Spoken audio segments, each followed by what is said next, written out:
Last May, a family in Southampton received devastating news about their daughter. At 5 years old, Zoe D was diagnosed with an aggressive brain tumour.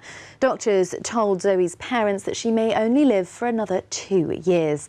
Family and friends say they're now trying to raise money to help her through the treatment. Our reporter Kirstie Chambers has more. 5 days before her 5th birthday, Zoe was diagnosed with a cancerous brain tumour that was discovered after having multiple visits to the opticians. After a problem with her eyes, we noticed one eye was a little bit lazy, and we decided to do some eye tests. And after a few eye tests, I think it's 3 eye tests. So every time they were telling us the vision is fine. And eyes are healthy. Eyes are healthy, vision is fine, 1 eye test, 2nd eye test, and then the 3rd one, and then they decided to do an MRI scan. And on the 22nd of May last year, after the MRI, they discovered a brain tumour called DIPG. After being told the diagnosis, doctors said they should make the most of their time with Zoe. Around 10% of children with DIPG survive for 2 years following the diagnosis, and less than 1% survive for 5 years. They just said you've got to make the most of it, and that's it. They're clearly telling you zero. Yeah, they're telling you zero because they've got such a low rate. They can't tell you, oh yes, maybe no. They're telling you pretty much 0 chance. It could be 9 months, it could be a year, it could be 2 years. If it's 2 years, it's great. Okay, but now the IPG is fatal. And when you read about the different people being diagnosed, it's the same words that they use for every kid.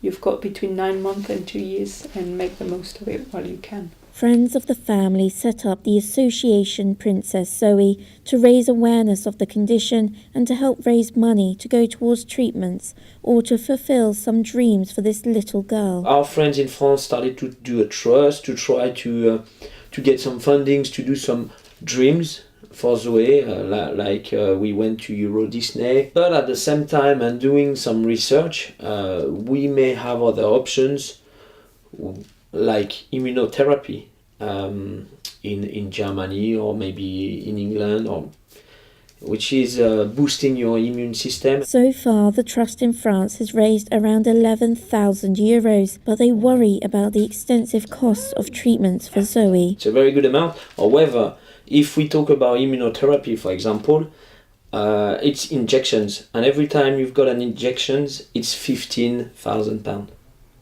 So I think it's roughly 3 or 4 injections. We're talking about £60,000. We've got another thing in London at the moment. It's called CED, and it's around 60, 70, 80,000 pounds. Because it's private and it's not funded by the NHS. Each time Zoe completes a treatment or is brave in hospital, she is given a bead. The beads of courage shows the journey that this 5-year-old has gone through so far. At the hospital we've got beads.